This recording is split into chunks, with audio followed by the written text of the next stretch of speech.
Madhava Kunja Bihari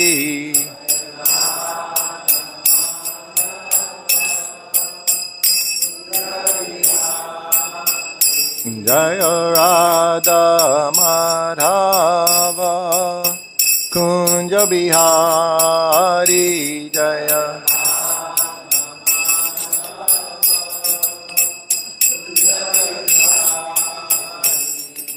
Gopijana Bala Girivana Dari Jaya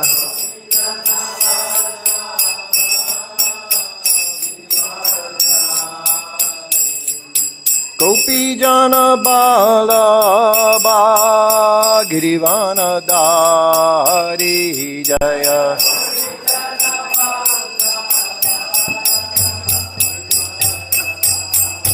Yasoda Nandana Braja Jana Ranjana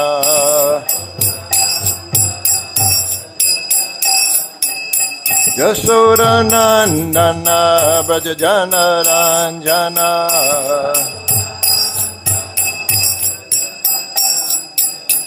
Yamuna Tira Banachari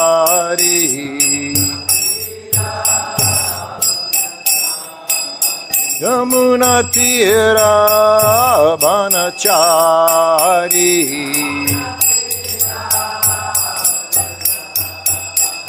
Jaya Radha Madhava Kunja Bihari Jaya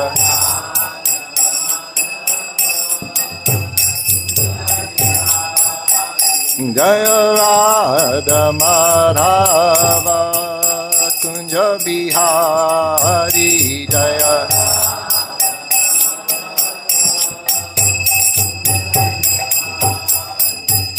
Gopijana Bala Girivana Dari Jaya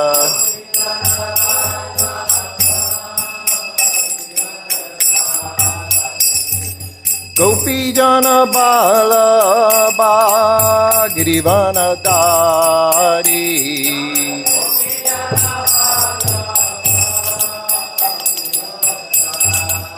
Yasoda Nandana Braja Jana Ranjana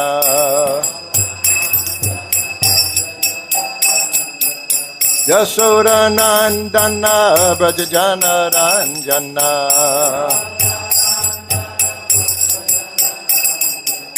Yasoda Nandana Braja Jana Ranjana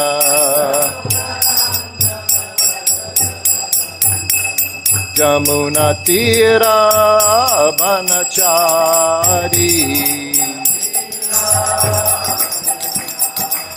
Jamuna Tira Banachari Jaya Radha Madhava Kunja Bihari Jaya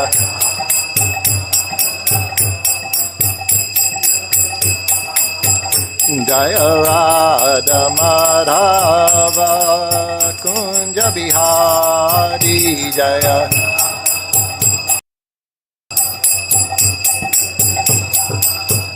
Jaya Radha Madhava Kunja Bihari Jaya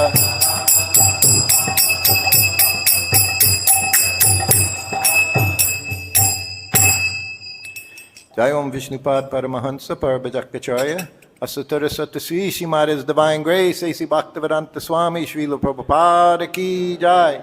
All glories to the assembled devotees, all glories to the assembled devotees, all glories to the assembled devotees, all glories Shri Shri Guru and Gauranga, glories of Srila Prabhupada.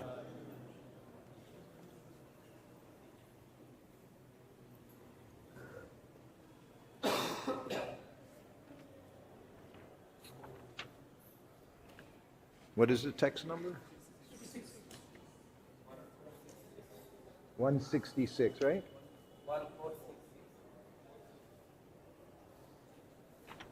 66.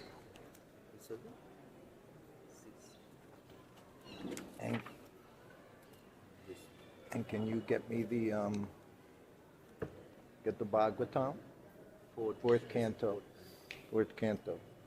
Third chapter. Fourth canto, first Bhagavad. Does anyone have reading glasses? No one here uses reading glasses? Mine are back at the house. Okay. Jaya Jaya Sri Chaitanya Jaya Nityananda Jaya Dvaita Chandra Jaya Gaura Bhakta Vrinda Jai Jai Sri Chaitanya Jaya Nityananda Jaya Dvaita Chandra Jaya Gaura Bhakta Vrinda Jai Jai Sri Chaitanya Jaya Nityananda Jaya Dvaita Chandra Jaya Gaura Bhakta Vrinda. Okay, today's class is from Sri Chaitanya Charitamrita, Adi Lila, 4th chapter, text 66. Sattvaṁ viśuddhaṁ vasudeva-śabditaṁ vidhīyate tatra pumān apāvṛtaḥ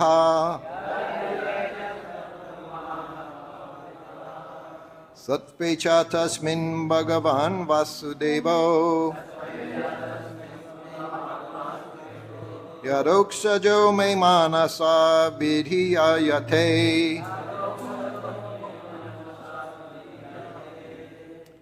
sattvaṁ viśuddhaṁ vasudeva-śabditaṁ vidhīyate tatra pumān apāvṛtaḥ sattve ca tasmin bhagavān vāsudevo adhokṣajo me manasā vidhīyate vidhīyate sattvaṁ viśuddhaṁ vasudeva-śabditaṁ vidhīyate tatra pumān apāvṛtaḥ sattve ca tasmin bhagavān vāsudevo adhokṣajo me manasā vidhīyate.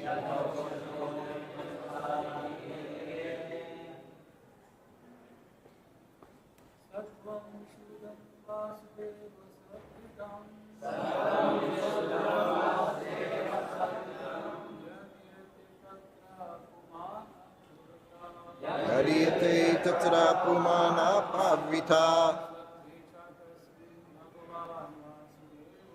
sattve ca tasmin bhagavān vāsudevo adhokṣajo me manasā vidhīyate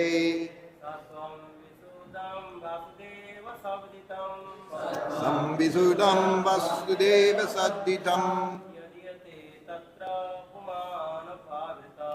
vidhīyate tatra pumān apāvṛtaḥ vidhīyate tatra pumān vāsudevo adhokṣajo me manasā vidhīyate.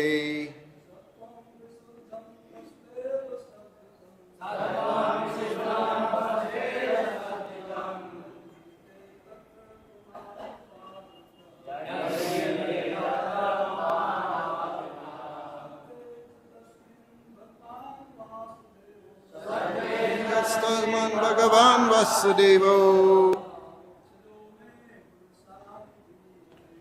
adhokṣajo me manasā vidhīyate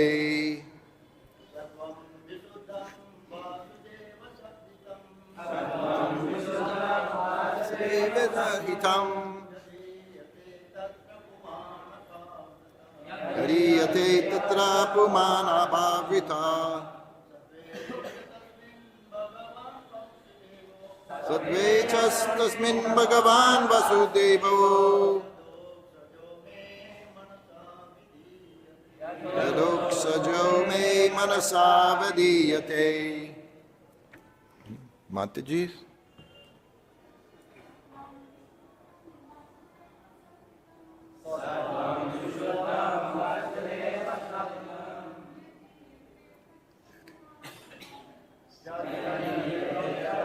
Pumān apāvṛtaḥ.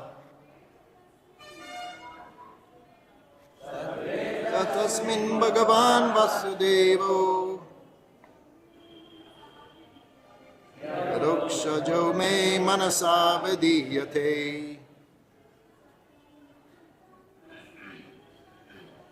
sattvaṁ viśuddhaṁ vasudeva-śabditaṁ.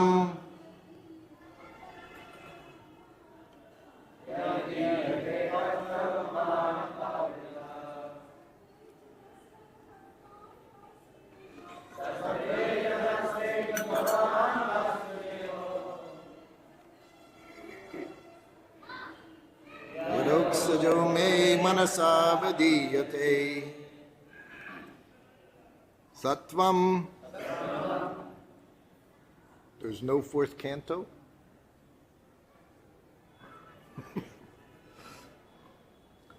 You can get it on your phone.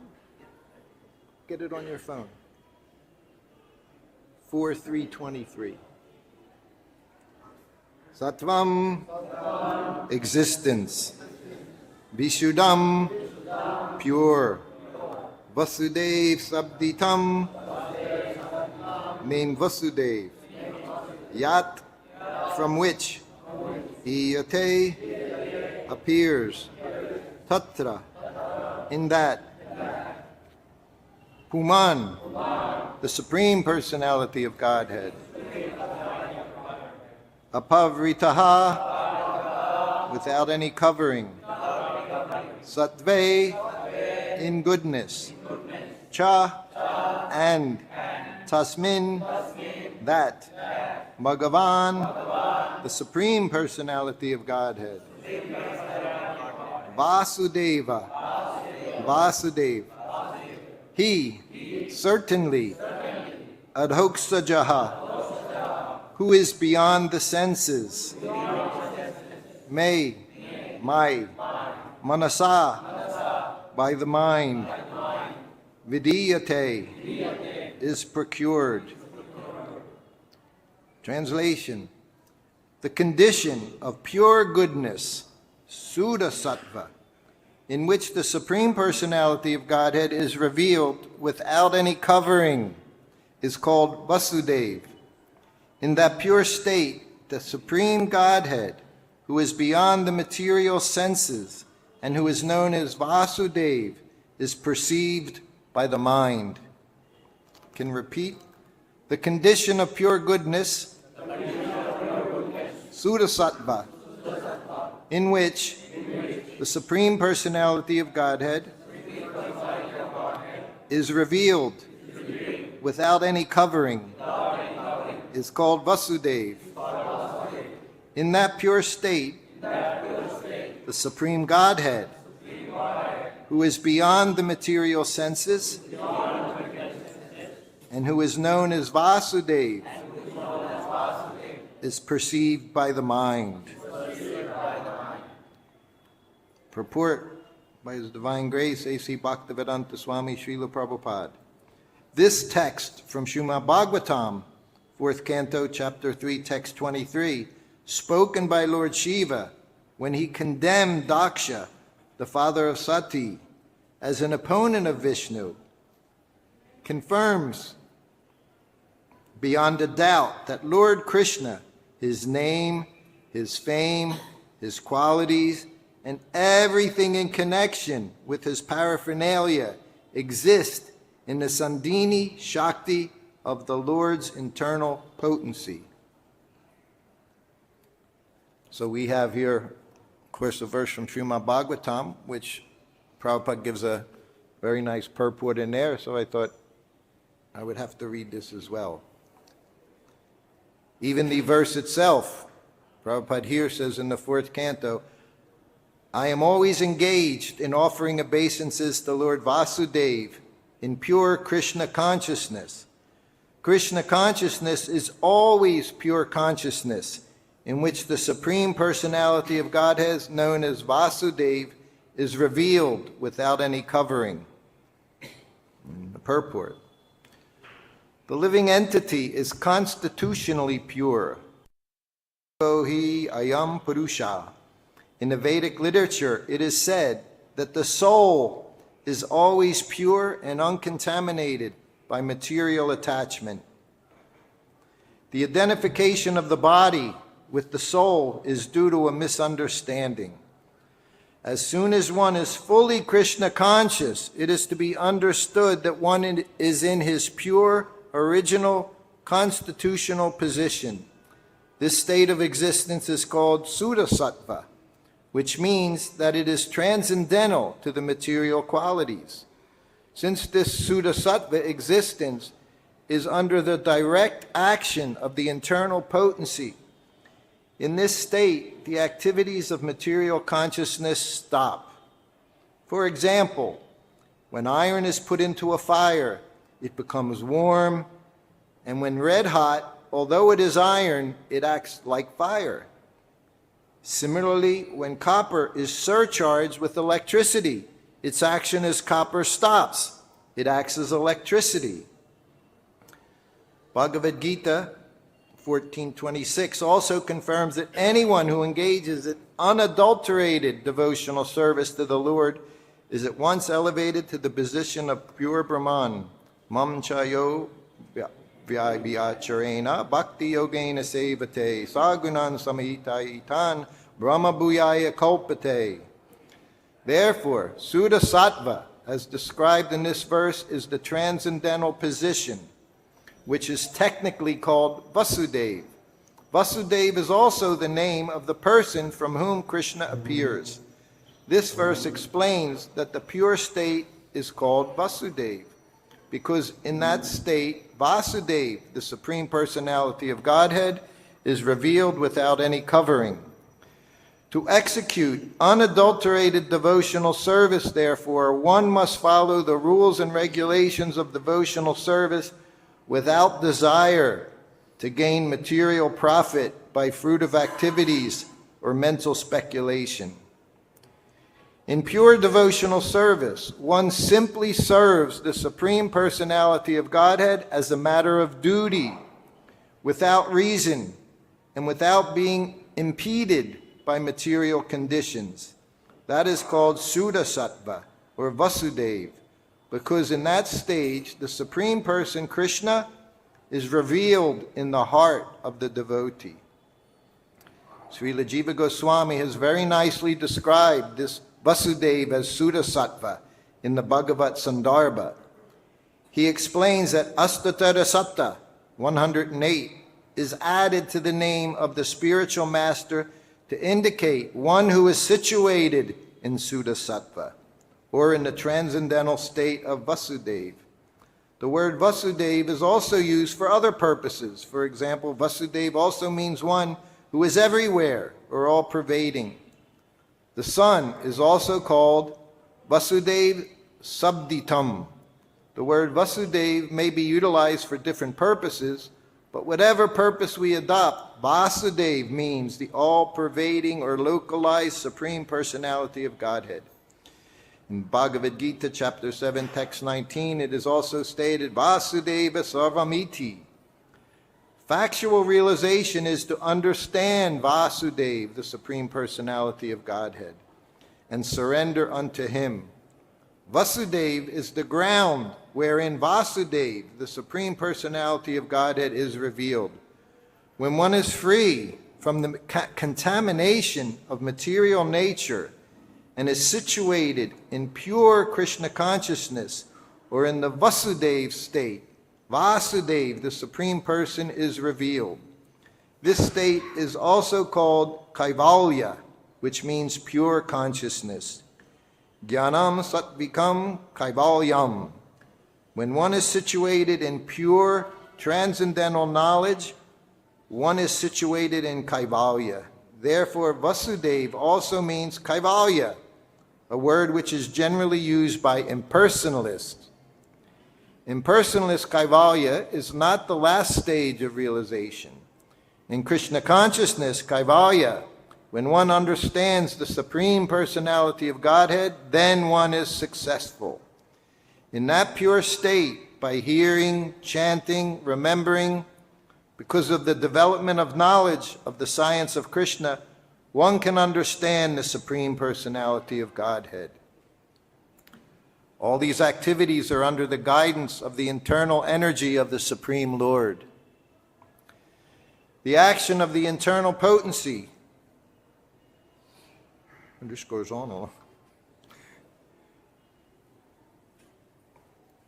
is also described in the verse as apāvṛtaḥ, free from any covering, because the Supreme Personality of Godhead, His name, His form, His quality, His paraphernalia, etc., being transcendental, are beyond material nature.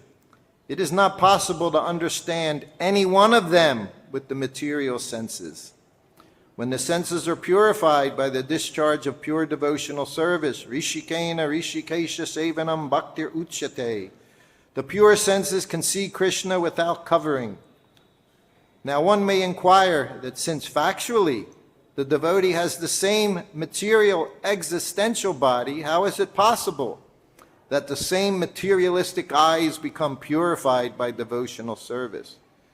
The example is stated by Lord Chaitanya is that devotional service cleanses the mirror of the mind. In a clean mirror, one can see one's face very distinctly. Similarly, simply by cleansing the mirror of the mind, one can have a clear conception of the Supreme Personality. It is stated in Bhagavad Gita, chapter 8, text 8, Abhyasa yoga yuktena, by executing one prescribed duty in devotional service, chaitasa nanyagamina, or simply by hearing about God and chanting about Him. If one's mind is always engaged in chanting and hearing and is not allowed to go elsewhere, one can realize the Supreme Personality of Godhead. As confirmed by Lord Chaitanya, by the bhakti yoga process, beginning from hearing and chanting, one can cleanse the heart and mind, and thus one can clearly see the face of the Supreme Personality of Godhead. Lord Shiva said that since his heart was always filled with the conception of Vāsudevo, the Supreme Personality of Godhead, because of the Supreme Lord's presence within his mind and heart, he was always offering obeisances unto the Supreme Godhead. In other words, Lord Shiva is always in trance, samadhi. This samadhi is not under the control of the devotee. It is under the control of Vasudeva. For the entire internal energy of the Supreme Personality of Godhead acts under his order. Of course, the material energy also acts by his order, but his direct will is specifically executed through the spiritual energy. Thus, by his spiritual energy, he reveals himself. It is stated in Bhagavad Gita, chapter 4, text 6, Sambhavamya Atmamayaya. Atmamayaya means internal potency. By his sweet will, he reveals himself by his internal potency. Being satisfied by the transcendental loving service of the devotee never commands, "My dear Lord, please come here so that I can see you." It is not the position of the devotee to command the Supreme Personality of Godhead to come before him or to dance before him. There are many so-called devotees who command the Lord to come before them dancing. The Lord, however, is not subject to anyone's command. But if he is satisfied by one's pure devotional activities, he reveals himself. Therefore, a meaningful word in this verse is adhokṣajo, for it indicates that the activities of our material senses will fail to realize the Supreme Personality of Godhead. One cannot realize the Supreme Personality of Godhead simply by the attempt of one's speculative mind. But if one desires, he can subdue all the material activities of his senses and the Lord, by manifesting his spiritual energy, can reveal himself to the pure devotee.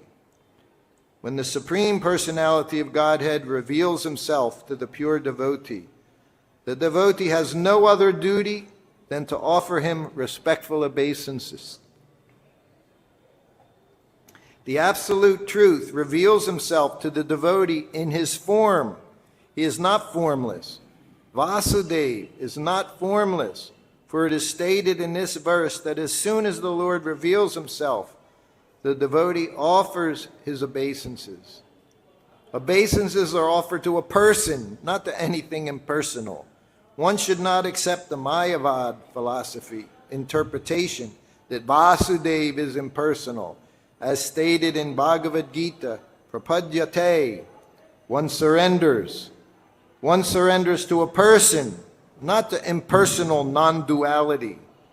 Whenever there is a question of surrendering or offering obeisances, there must be an object of surrender or obeisances. Any questions? What can you say after Srila Prabhupada's saying so much? Oma Gyanatamidandasya Gyananjana Salakaya Chaksulan Militam Jaina Tasmai Sri Gurave Namaha Sri Chaitanya Manobishtam Stapitam Jaina Bhutale Swaya Rupakadamayam Dadati Svapatandikam Panchakalpa Turubhishcha Kripa Sindhu Vevacha Patitanam Bhavanebhyo Vaishnavebhyo Namo Namaha Jaya Sri Krishna Chaitanya Prabhu Nityananda Sri Advaita Gadadhar Srivasadi Gaura Bhaktavinda Hare Krishna Krishna Krishna Hare Hare Hare Rama Rama Rama Hare Hare Hare Krishna. In Srila Prabhupada's room here, I always remember whenever any publication came out, whether Srimad Bhagavatam, Canto, Nectar Devotion, BTG every month. They would mail wherever Prabhupada was in the world, they would mail him the Back to Godhead magazine. Prabhupada, of course, was always happy, always in ecstasy, always in samadhi, but even that has different levels. Whenever he saw one of his publications come out, Srila Prabhupada would be very, very happy. They would send, imagine in those days, sending express mail to get the Srila Prabhupada wherever it was. So this was 1974, because Prabhupada was in his room here. So this was in August, September 1974. And he received the Back to Godhead magazine. And every page he would go through. You know, he would look at the captions, he would look at the photos. If you've seen that video, there's one very wonderful video, New Dwarka, Los Angeles, where Vishaka was doing all the photographs. So she was bringing a BTG magazine. It wasn't finished magazine, it was the mock-up of what pictures they were going to put in it. And she's having the conversation right there. Prabhupada's sitting in his room on his asana, and she's right there over him, showing this and showing that. And Prabhupada's looking and looking. And he's looking for the words, he's looking for the print. But she's just showing him the photographs, the layout of what's going. Anyway, the conversation goes back and forth and back and forth. And Prabhupada just going, yes, yes. But here the BTG magazine was there, maybe August 1974. And Prabhupada's going through in one page and the next page. And then he sees Radha Paraseshwari, the installation ceremony, which was in a year before, September 1973. I happened to be there for that. And he sees the one photograph. He sees Radha Paraseshwari. And he's looking at it, and he just keeps looking. And he says, just see. He says, Krishna is looking at me and I am looking at Krishna. And he was very blissful. Huh? Imagine Srila Prabhupada going around the world. We say he brought Vrindavan. Everywhere he went, he brought Vrindavan. Not just Vrindavan, he brought everything as described here, all the paraphernalia, all the associates, everything he brought along. Establishing deities. Just a month before, he installed the deities, Radha Golokananda, Kulananda, in Bhaktivedanta Manor.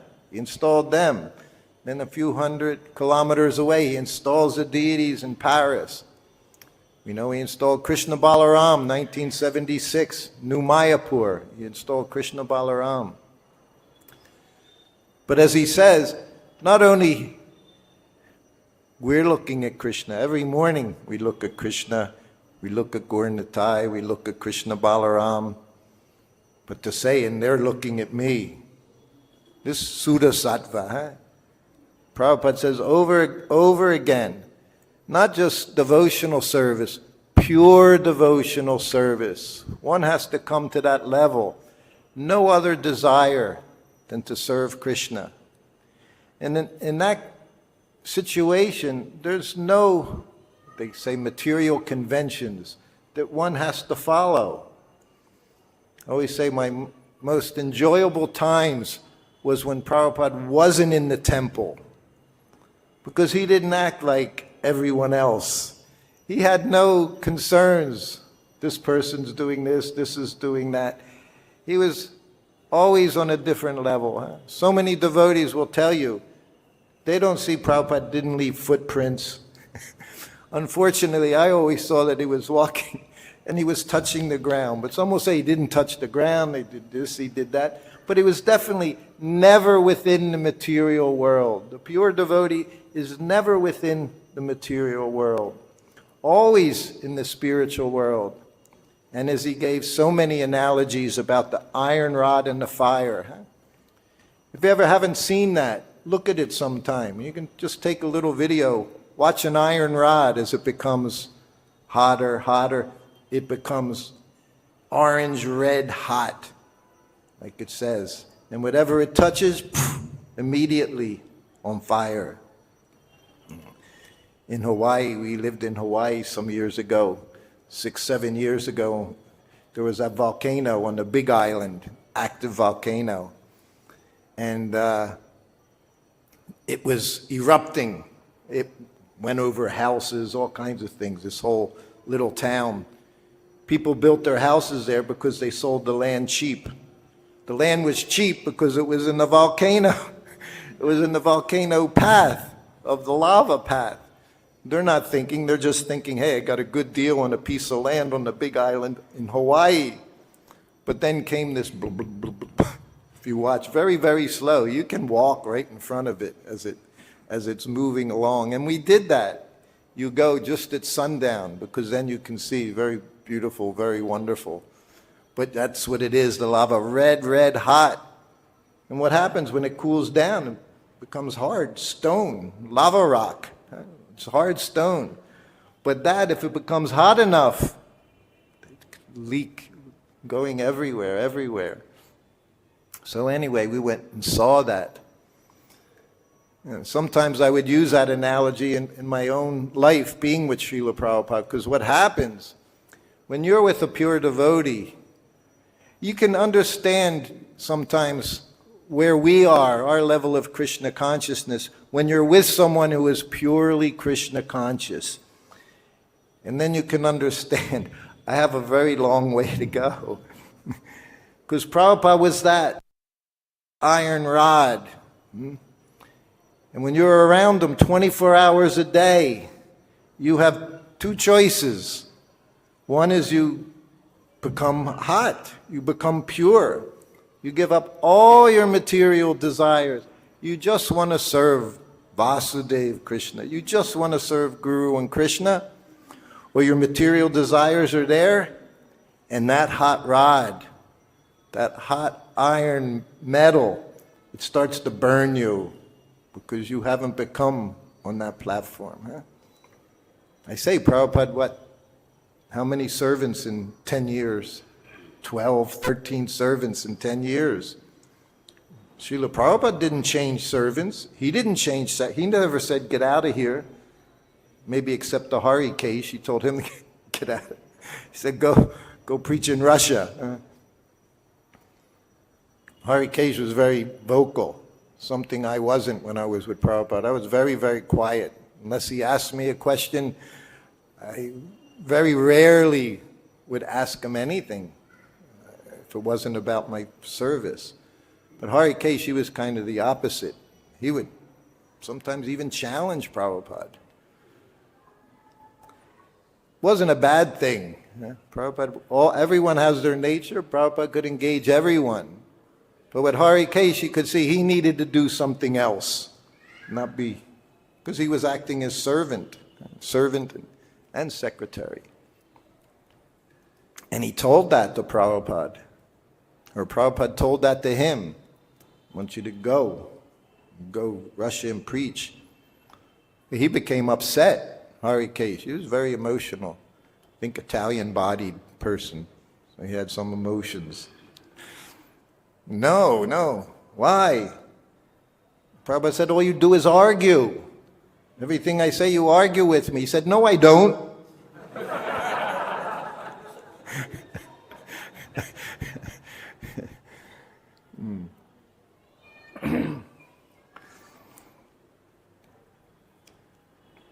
I'm going to Australia just in a few days. 50th anniversary. Everywhere now. All we're going to have now for this place, that place, 50th anniversary. And everyone should take very seriously in all these temples where they're going, whether it was installation of deities or just Prabhupada coming there. And the pure devotee, hot iron, that hot iron rod purifies everything in its path. Everything. And it can make devotees out of malechas and yavanas, like I mentioned the Gauranga yesterday. Prabhupada said they became devotees because they weren't offensive. They didn't make offenses. He says here in India, you see in India, Prabhupada left India by himself. He didn't have a whole contingent of people with him, an entourage of 5, 6 brahmacharis to help him. He would have liked that. He would ask for that. He would say, especially when he was here in India. You were saying how Prabhupada spoke so strongly. He spoke strongly, especially in India, because he saw it's your duty. Lord Chaitanya has given you this service to preach everywhere, every town and village. But they wouldn't come. Prabhupada said, I went to a family, 5 sons. He said, give me one son, I'll train him up as a brahmachari. No, can't do this, sorry. They already had designed everything they were going to do. A doctor, IT, this thing, all these things, right? That they had to do it. Most important, no understanding. One disciple learned Hindi. Prabhupada said, I'm going to learn Hindi, Prabhupada. He said, why? He said, so I can preach here to the Indians. He said, I've been preaching to them my whole life. I haven't made one devotee. What are you going to do with your Hindi? Prabhupada had one method for us. Whatever you know, now use it in Krishna's service. It was very simple. He didn't encourage people to go out on this thing, study Ayurvedic medicine, study astrology. Sometimes devotees will tell you, well, Prabhupada said that was okay, I could do it. Yeah, he said it was okay because you're going to do it anyway. He wouldn't tell you not to do something if he knew you were going to do it. That's pure devotee also. He doesn't want you to increase your offenses by giving you an instruction you can't follow. That requires purity. Always to encourage. Anyway, we're headed to Australia, Perth, Australia. It was 50 years ago. Next week, the Prabhupada went to Perth, Australia. And I happened to be with him. I was his servant at that time. 2 years I had been his servant. I should have known everything. But there was so many things It just over my head. Yeah. The first thing, one of my very, very shameful things I did, I remember on the plane, I say when Prabhupada went to Australia, it stopped, I think in Sydney, Transit Lounge. And that was, Muddied Visa was going to bring Prabhupada breakfast. So he had been flying from India, it was however many hours it was, 10, 12 hours or something. So we got to Australia in the morning, 9 o'clock or so in the morning, we're in the Transit Lounge. So all arrangements were made. When Prabhupada was going somewhere, everyone knew. Just like we have a apartment, the vehicles, you know somebody's coming at a certain time, you're there with the vehicle with your little sign, Hare Krishna picking you up. So we all knew Prabhupada was going to stop there, but just stop, and then he was going right to Perth. And he hadn't had prasadam. Of course, we had prasadam on the plane. We always brought prasadam, but it was a long flight, and Prabhupada was ready for breakfast. And we're in the Transit Lounge, and we're there 10 minutes, 15 minutes, and Prabhupada's sitting in the chair, and I'm beside him. Where's Muddied Visa? Why isn't he here yet? Where's Muddied Visa? Supposed to bring breakfast. This went on a half an hour. Why isn't he here? So finally, Muddied Visa's walking, and he has the deity's plates, silver, all solid silver plates, katoris, the bowls are there, big goblet, silver goblet, he's bringing it in. And at the time he's doing that, announcements being made. Time to board the flight we're going to take, at the very same time. And Muddied Visa come up and he puts the plate down in front of him, offers his obeisances. You see that here. It's your first duty, obeisances. Reading this was very nice today because I always say, I offered obeisances dozens and dozens of times every day. And I think I should have done it more than I did. More than 30, 40 times a day. More than a dozen times during lunch. This is your only business in front of Krishna and his devotees. Offering obeisances. Most important.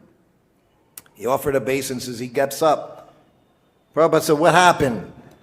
Prabhupada, they wouldn't let me in. It was the Transit Lounge. He said, so no one public was allowed to go in. He said, I had to, Prabhupada, that's okay. As soon as he said it, Prabhupada, that's okay. No offense was there. It wasn't that he spaced out, wasn't ready. No, they didn't let him in. But finally, they let him in. And they're saying, time to board the plane. Now, this was, for me, I think this was one of 2 times I was with Prabhupada when they got him first class seats. Big plane, 747 or something. And we literally, Prabhupada and I, we had 1A and 1B, right in the front of the plane. Big, roomy, first class, nice, big, roomy seats, everything. So we walk into the plane. I'm holding the plates. And we have charters, everything are there. 'Cause it was winter time in Australia. I'm literally going from like 40 degrees to 15 degrees in a few days. It's winter time in Australia. So we get on, and of course, first class, there's lots of little servants, lots of stewardesses all over the place, and do you need any help? And she's asking me, and me, I thought, oh, finally somebody's doing something. I hand her the charter, I hand her Prabhupada's charter. I'm not thinking at all other than, this is wonderful to be served, you know. And then we sit down. Prabhupada said again, don't get me first class. So what's the use? He said, I don't eat anything they're serving. We don't drink anything they're serving.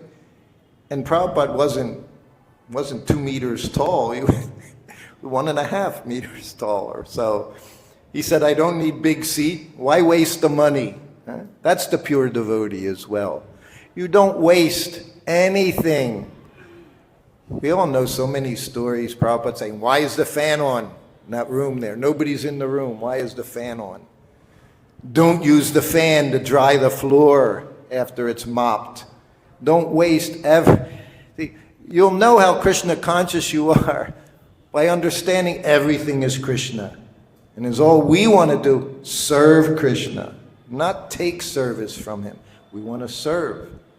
That's what you saw with Srila Prabhupada. And that could be very difficult if you're not pure devotee. It can be a very difficult situation.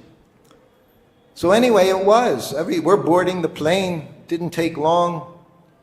And, the table was in the seat. You pull it up, put it out. And I put this big, pretty shiny silver tray down in front of Prabhupada. And we're in first class, so nobody's, there's like different type of clientele, so nobody's looking and who are these people? What are they doing? Because we're obviously different than everyone. And this was even more different. Here he's being served like a king on the airplane, silver trays. Everyone's eating on plastic spoons, plastic forks. Here's this Indian man, shaved head, saffron robes, big silver tray in front of him. And then this young guy next to him taking care, his butler. So everyone take your seat, the plane's going to take off. Prabhupada said he was not part of this world, from the spiritual world. Nothing, everything, you can do that now with all your photoshops and everything, if I take a picture of all of you and I just want you and everything else you blur out. Prabhupada could blur everything out. It had no consequence to him. It was time for prasadam. Prasadam's there. You honor prasadam. And you honor prasadam. It's not like you're sitting down having lunch with friends. Everybody's talking about this, talking about that, discussing business. Prajalpa, no. It's Krishna prasadam. Huh? One thing I think about here, I just thought of that coming to the class, and I was thinking how sometimes our pujaris, they take that prasadam, mahaprasadam. If it comes off the altar, they're the first ones to see it. Very desirable, mahaprasadam. So they get their little donuts, is that what it's called? Donut? Put the little lid, and they hide it here, and they hide it there, and they hide it there. Prabhupada said, who left prasadam crying? It's not even prasadam. If they knew it was prasadam, they wouldn't be stuffing it in this corner, in this dirty corner, in that dirty corner. No, you don't put Krishna in dirty little corners for you. That's not pure devotion. Huh? You see, someone offers you prasadam, you take prasadam immediately. It's the one time you're taking prasadam, somebody comes, you don't even offer obeisances because you're honoring Krishna prasadam. I remember that, one of the birthday parties for Pankajangri and Janani Vas, they were celebrating their birthday. And people were coming and offering obeisances, and they would just look, most humble devotees, but they're sitting in front of their prasadam. And I said, you have to take prasadam. Huh? Otherwise, you don't leave it. Crying. Any pujaris listening, you should understand this. This is offensive mentality. This is for my pleasure. Never mind, it's Krishna. Prabhupada said, who left it crying? You don't abandon your prasadam. You don't abandon Krishna. This is not Krishna consciousness. So Prabhupada's sitting in front of the plate, and the plane starts slowly going down the runway. Prabhupada's eating. And I'm like, keeping my hand at the edge of the plate. The road's a little smooth, but it's still little bumps here and there, and I can see things going, and I got my hand on the chalice, goblet, what do we call it? I'm holding it so it doesn't fall over. It's filled with orange juice. And Prabhupada's just eating. Like no one is there. No care for anyone, anything. Krishna. Servant of Krishna. That's all. No other things to conventions to have to deal with. Never mind anybody else in front of me, behind me, next to me. I'm honoring prasadam. This is pure devotee. He understands. Krishna reveals himself to the pure devotee. Reveals himself. It starts taking off. Prabhupada just very happily honoring prasadam. Gets the drinking from the glass, picking this, picking that, eating this fruit, maybe a little halava, just enjoying Krishna's remnants. And then finally went up into the air. Prabhupada didn't finish. Prabhupada was also a gentleman. He has his servant right next to him. I haven't eaten either. Prabhupada knows that. So he finished, and then he said, okay, you can take. And then I just fell into Maya. As soon as he moved the plate away, stewardess couldn't wait. Came up to me, can I take that for you? I'm thinking, oh, yes. I don't have to give it to her. Imagine. I let her take that plate. For the deity's plate. Neither did I take any prasadam. That's what I lived on. Prabhupada's Maha Prasad. I lived on that every day.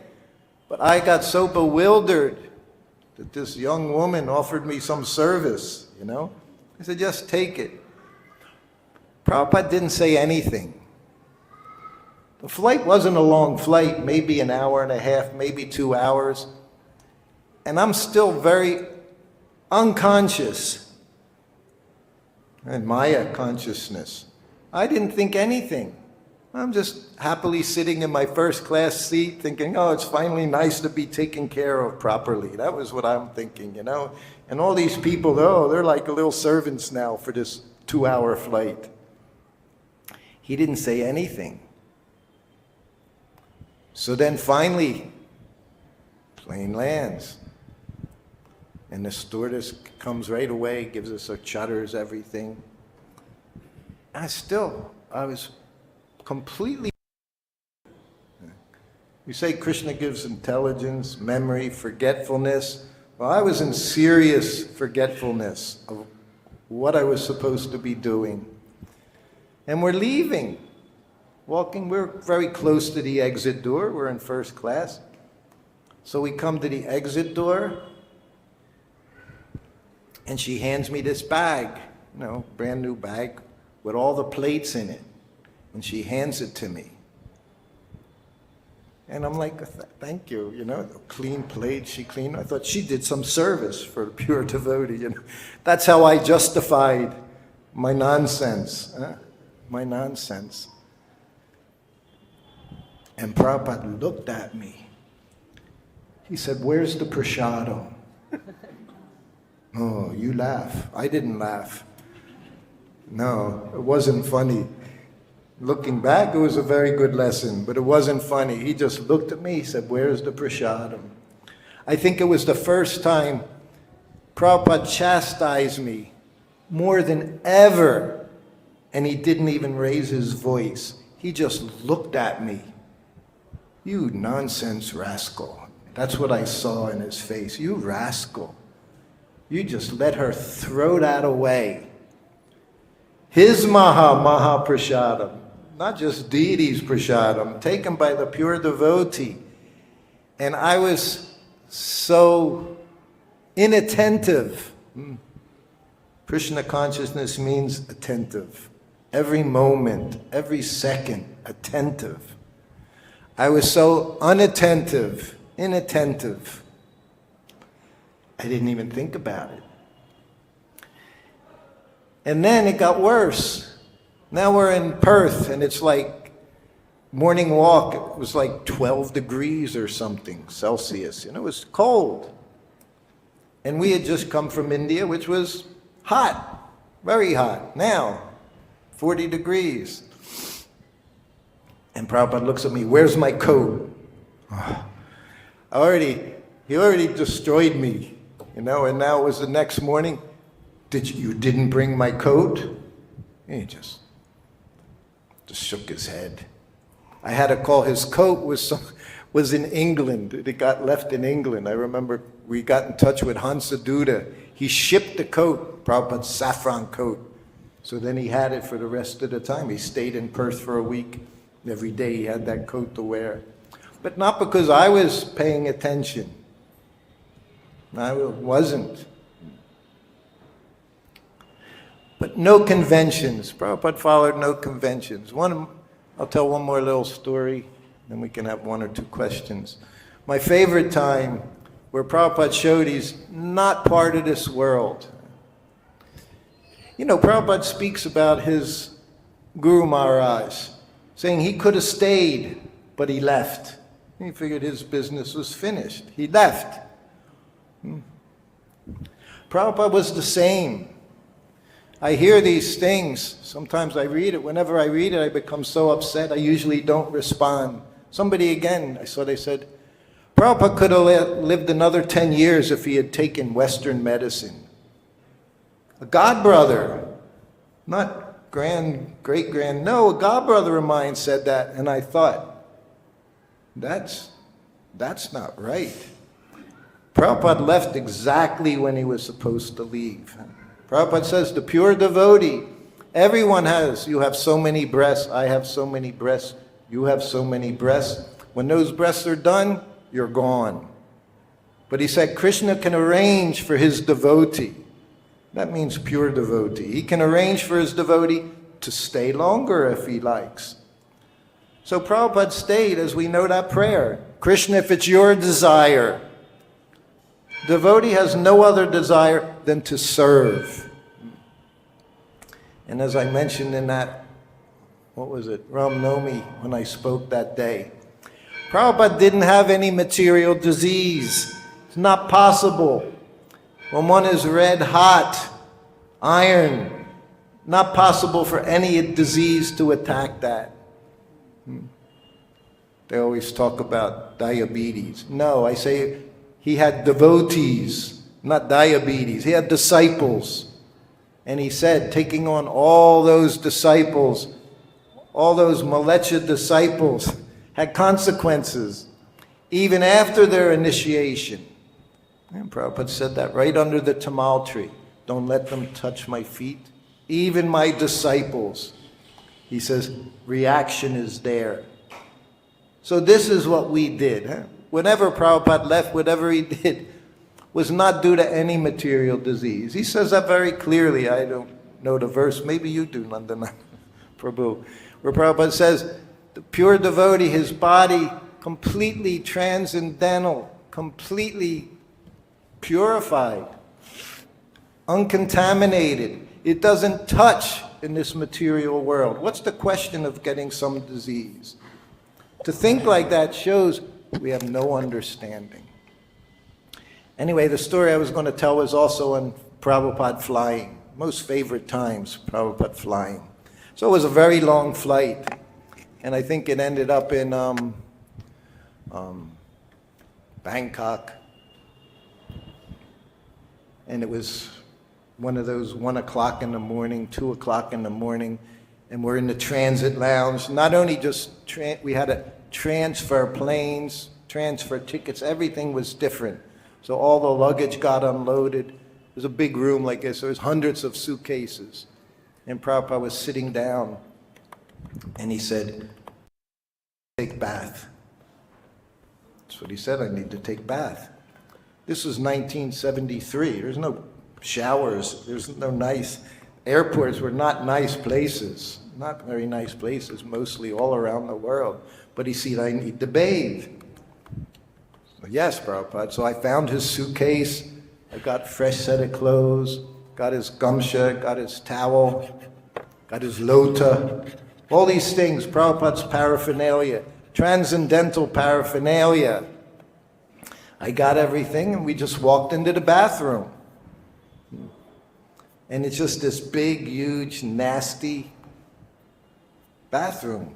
Like 20 urinals lined up against one wall. You know, a dozen sinks lined up against another wall, all the toilets over there. Just a big room, almost as big as this room. So we walked in, I'm just waiting to understand what Prabhupada's going to do, how he's going to do this. What is his plan? Because I didn't know. And he just stood in front of the sinks and motioned to me. I gave him his gamsha.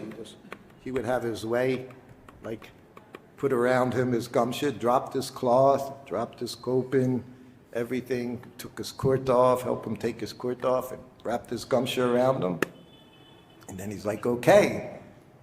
So right in front of the sinks, not one sink, right in front of the whole room with this many people in doing all kind of obnoxious things, all kinds of the most gross activities. And Prabhupada, I have the gamsha, and he said, okay. And I just went to the sink and filling up the lota with water. And I'm just pouring it, just like you're sitting there. Prabhupada was sitting there. And I'm just pouring it over his head, and Prabhupada's bathing. And there's like people, hundreds of people walking in and out, wondering what is going on. And I was very shy.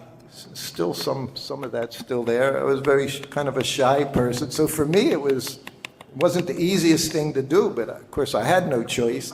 And I'm doing my abhishek. It was the one and only time I ever got to bathe Srila Prabhupada myself in a public restroom. That's how transcendental Srila Prabhupada was. I dare any of you to try something like that. Huh? Who would do that? I'll pay to watch you do that in a public bathroom. No one could do, only a transcendental personality could do such a thing, because he wasn't part of this world. He's not part of this world. And if we attach ourselves to him, neither are we part of this world. We're part of the Vaikuntha atmosphere. Prabhupada calls the Vaikuntha atmosphere. So to me, that was the most amazing thing I ever saw. Water just splashing all over the floor. Lota after lota. And then I handed him the towel. He dries himself off right there, just dries himself off. I hand him his kopin. Right out in the open, we're doing this in the men's room, And Prabhupada's dressing, not like on the altar. You should see it on the altar in the morning there. Oh, so many different ingredients they're using. The tulsi leaves are there, the yogurt is there, the milk is there, fruit offering. No. This is in a public toilet. Abhishek going on to the pure devotee. So then finally Prabhupada's finished, and we get up, and Prabhupada just doesn't see anyone. Doesn't see anything but Krishna. He's just seeing Krishna. And he just walks, and as we're walking out, there's aged staffer there, right at the doorway, who's probably, he was very upset. We just threw water all over his bathroom floor that he's responsible for cleaning. And we're walking out, and he's like, oh, what was I saying? All this stuff in Thai or something, And so me, in my foolishness, I said, Prabhupada, I think he's upset. He said, never mind. He said, I had to refresh. That was it. He did what he had to do. Because he was headed to the next place, install deities, make people Krishna conscious, give initiations. And Prabhupada said in one conversation with the reporter, he said, this is my 15th time around the world. He didn't say 14 times. He actually said, this is my 15th trip around the world. And this was 1976. So I remember I said 15 times accidentally one time, but actually it wasn't accidentally. I think it was inspired by Prabhupada to make that correction 15 times around the world. So again, this is all of our good fortune. And our business is to glorify this person. We know Krishna becomes more pleased, more pleased when you glorify as pure devotee. So personally, my wife and I were going for some time, going on a lot of temples, so I need everyone's prayers and blessings. I haven't done this in a very long time, for such a long time. Little trips, but this is a big trip. So I need all of your prayers and blessings that it's successful. Nanda knows it's not easy. Not easy traveling through these airports, carry-on bags up over. Everything about it is difficult. But anyway, we're doing it. I have no choice at this point. Do we have time for one question? We can stop. Okay.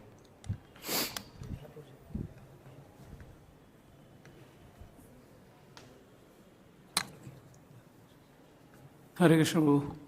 Thanks for the wonderful class. I personally felt as if I am traveling with Srila Prabhupada on the plane. It was so minute details you shared. Thank you so much for that. So the question is, you talked about Mahaprasadam or Prasadam, where we take Prasadam but we don't honor, or we take more Prasadam, like we just throw it off, like abandoning Krishna, right? So this is a practical problem. This is like it happens in temple as well as in Grahastha life, in family also. Sometimes we cook so much and then we don't try to consume it because it's not possible, and then end of the day we try to distribute it, but still there is some left over and we have no choice but we just throw it. And I'm sure this happens in big temples, though we may have Food for Life and whatnot, so many programs. So when Prabhupada was physically present here, when he was here, so such things happen, and if it happened, what was Prabhupada's reaction to it? Yeah, again, I've said many times, right here, Prabhupada would watch us in the servants' quarters right behind his sitting room. That's where we would all congregate to take prasadam, myself, Secretary Brahmananda, Sanskrit editor Prajumna, and sometimes it was Nitai. So we would all have our plates, and some plates had more prasadam on it than others. Some had lots and lots of prasadam. And I remember a few times Prabhupada would look at the one plate, Brahmananda's plate. Were you going to eat all of that? Brahmananda? Yes, Prabhupada. Okay, as long as you eat all of it. He said, but don't leave, not one grain of rice should be left. And that was a standard. It's one place I think ISKCON really could use some kick in the pants, how we deal with prasadam, how we deal just taking it very casually. It was not I saw every day, Prabhupada eat every day. Just watch, there's videos, especially where I'm going, Melbourne, Australia, 1975, most wonderful video watching Prabhupada. Honor prasadam. It's not eating a meal, it's seva, it's Krishna seva. So we can understand again, we may think we're very elevated, but we don't even know how to do the simplest things, how to properly honor prasadam. That's offensive. And if the preparation is being made in such a way that people can't even honor it, that's also offensive. Everyone has to be attentive to whatever there is they're doing. Prabhupada said prasadam should be so nice. The devotee prasadam, he said, should be sumptuous. It should be so nice that a devotee doesn't even think about eating outside. That's how tasty it should be. That should be the standard. This is all offered to Krishna. It should be first class. He said the deity's ghee and sugar. Sometimes here they're even afraid to use sugar. I don't know. Krishna loves sugar. Makes nice sanjas, rasgula, so many things made with sugar. Anyway, but no, it's something that we all need to do the best we can to see that it's not wasted. And if nothing else, at least it should be given to the animals. If we don't do anything else with it, and that'll at least be lesser offense. But for us not to finish what's in front of us is also offensive. It's offensive behavior, yeah. All right, I think yes, my godbrother Nandananda. He inspired me with his class the other day. I was going to talk all about my trip, but I can't do that. Well, this is just a short story from Shravananda. Shravananda one time was eating a feast in the presence of Prabhupada. Prabhupada was walking around, and Shravananda couldn't finish all his rice. And Prabhupada specifically told him, you have to finish every grain of rice. Any one grain of rice represents another birth if you cannot finish it. So he told me that, and he said that ever since Prabhupada said that, I always make sure that every grain of rice that's put on my plate is finished. Jai. No more births. Thank you. All right. Srila Prabhupada ki jai. Hare Krishna. Thank you.